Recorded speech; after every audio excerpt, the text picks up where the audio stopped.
गंगा दशहरा के पावन अवसर पर खैरमाता मंदिर प्रांगण में दीपदान का आयोजन हुआ। कार्यक्रम का मुख्य उद्देश्य नदी, तालाब, बावड़ी को संरक्षित करना, पानी का सदुपयोग करना, जल जंगल जमीन को संरक्षित करने के लिए सभी लोगों ने शपथ ली। कार्यक्रम में मुख्य अतिथि के रूप में एसडीएम रीता डहरिया, भाजपा के वरिष्ठ नेता आशुतोष अग्रवाल, चंद्रप्रकाश द्विवेदी, गिरीश चंद्र श्रीवास्तव, एडवोकेट सुनील गुप्ता, एडवोकेट दिनेश अग्रवाल सहित नगर परिषद चंदिया के वार्ड पार्षद, नगर के गणमान्य नागरिक कार्यक्रम में उपस्थित रहे, जिन्होंने खैरमाता तालाब में दीपदान कार्यक्रम में हिस्सा लिया।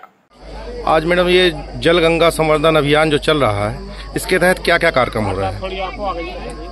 जल गंगा संवर्धन अभियान जो 5 जून से जो विश्व पर्यावरण दिवस के अवसर पर इस अभियान को चालू किया गया था। आज गंगा दशहरे के अवसर पर इसका समापन समारोह का आयोजन हमने खेरमाई माता मंदिर के प्रांगण में, और ये खेरमाई माता के प्रांगण में जो तालाब है इसके किनारे से चालू किया था, और आज समापन भी यहाँ पर ही करने के लिए सभी हम लोग जनप्रतिनिधिगण, अधिकारी कर्मचारीगण और हमारे नगर परिषद की ओर से जितने पार्षदगण हैं, नगर परिषद के सभी लोग और गणमान्य नागरिक चंदिया के सभी उपस्थित हुए और इस कार्यक्रम में बढ़ चढ़ के भाग लिया। जितने भी इस कार्यक्रम के अंतर्गत एक्टिविटीज रखी गई थी वो हमारे द्वारा संपन्न कराई गई। इस दौरान हमने कुछ जल संरचनाएं जो चंदिया नगर परिषद के अंतर्गत थी उनका संरक्षण करने के लिए श्रमदान कराया और सफाई का अभियान चलाया। अतिक्रमण हटाने के लिए सीमांकन वगैरह की भी कार्रवाई हम लोगों के द्वारा की गई है। कथली नदी जो यहाँ की जीवनदायिनी नदी हुआ करती थी, आज भी है, उसके संरक्षण के लिए, उसके संवर्धन के लिए भी हमारे द्वारा प्रयास किए जा रहे हैं और ये सभी जो प्रयास हमने अभी शुरुआत की है इसकी, ये निरंतर जारी रहेंगे। इस संकल्प के साथ आज हमने ये समापन समारोह का आयोजन किया। यहाँ एक तरफ तो प्रशासन कह रही है कि हम नदी और तालाबों को जो है संरक्षित करेंगे, और अभी चंदिया में जो मेन रोड में जो नाली बन रही है, बताया जा रहा है कि वो नाली का पूरा पानी जो है स्टेशन रोड में जो नदी है, कथली नदी, अपनी जो चंदिया की जीवनदायिनी नदी है, उसमें मिलाया जा रहा है। उसके लिए क्या बोलेंगे आप? अभी ये जानकारी में आपने लेके आए हैं, इसके बारे में नगर परिषद और जो निर्माण कर रहे एजेंसी है उनसे बातचीत करके नदी में सीधा किसी प्रकार की कोई गंदगी ना मिले, इसके हम पूरा प्रयत्न करेंगे। ये अभियान भी इसी के संबंध में था और हम ये प्रयास करेंगे कि किसी भी प्रकार की गंदगी किसी जल संरचना को बर्बाद न करे और गंदा। भैया, जो आज जल गंगा संवर्धन कार्यक्रम हो रहा है, उसके तहत आज यहाँ पे क्या क्या कार्यक्रम हुए?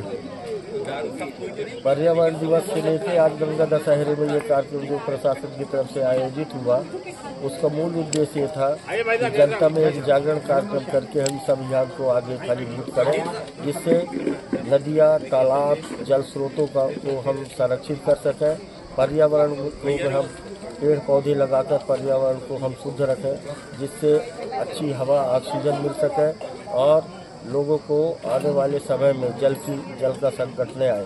आज ये नगर परिषद के द्वारा सम्मानीय हमारे एसडीएम महोदया के मुख्य आतिथ्य में ये कार्यक्रम संपन्न हुआ।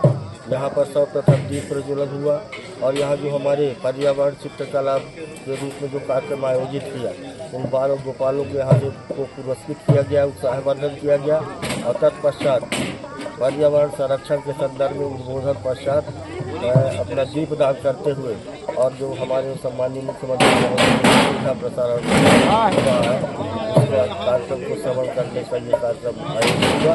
जो विधिवत समस्त पार्षदों की उपस्थिति में, गणमान्य नागरिकों की उपस्थिति में जो संपन्न हुआ, और ये हम इस कार्यक्रम के तहत ये संदेश देना चाहेंगे कि जीवन तभी सुरक्षित है जब जल सुरक्षित है, जीवन तभी सुरक्षित है जब पेड़ पौधे संरक्षित है।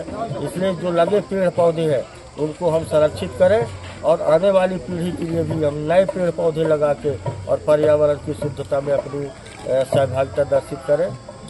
इस उद्देश्य के लेकर ये जनता के लिए एक आगाज है, जिसका शुभारंभ इस खेरमाई प्रांगण से हुआ। जैसे अभी आपने अपने वक्तव्य में बताया कि हाई स्कूल से लेकर जो पेट्रोल पंप तक यूकेलिप्टस के पेड़ लगे हैं वो धीरे धीरे काटे जा रहे हैं, उनके विषय में आप क्या बोलेंगे? ये अब उसके विषय हम ये कहेंगे कि ये अदूरदर्शिता है, अज्ञानता है, लेकिन न चाहे के भी लोग सोचते कौन भला ले, देखते हैं कि पेड़ कट रहे हैं लेकिन राहगीर चलने वाला भी उसे टोकता नहीं। अगर रोक टोक हो और जो गलत काम करने वाला है वो कोई भी हो, कोई जरूरी नहीं है कि ये दायित्व सिर्फ प्रशासन का है। कहीं अपराध होता है तो आम नागरिक भी रोक सकता है, और कोई असामाजिक काम होता है तो आम नागरिक भी रोक सकता है। तो इस तरीके से रोक टोक न होने से या अज्ञानता के कारण ये पेड़ पौधे कट रहे हैं, जिनको न कटना चाहिए। अगर समाज जागृत हुआ तो निश्चित रोक लेगा। भाई साहब, आप भाजपा के वरिष्ठ नेता हैं और लगातार आप चंदिया में अच्छे कार्यों के लिए हमेशा जाने जाते हैं। मैं ये चाहता हूँ, चंदिया के अंदर जो 5 तालाब और 2 बावड़ी हैं, उनका अभी तक जीर्णोद्धार नहीं है, इसके लिए आप क्या कहेंगे? निश्चित रूप से चंदिया में जो 5 तालाब है, भरोसा तालाब, चौहाई तालाब, राजाराम तालाब, खेरमाई तालाब।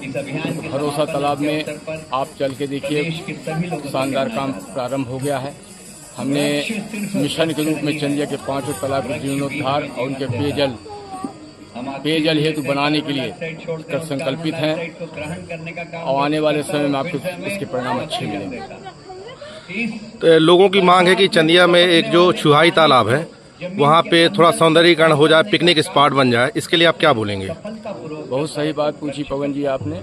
चुहाई तालाब चंदिया की शान है, और अमृत 2 योजना के अंतर्गत नगर पालिका में 2nd फेज में चुहाई तालाब को लिया गया है, और आने वाले समय में चुहाई तालाब व्यवस्थित रूप से घाटों से सुसज्जित एवं पार्कों से सुसज्जित आम जनता के लिए उपलब्ध रहेगा। चंदिया से पवन गुप्ता की रिपोर्ट।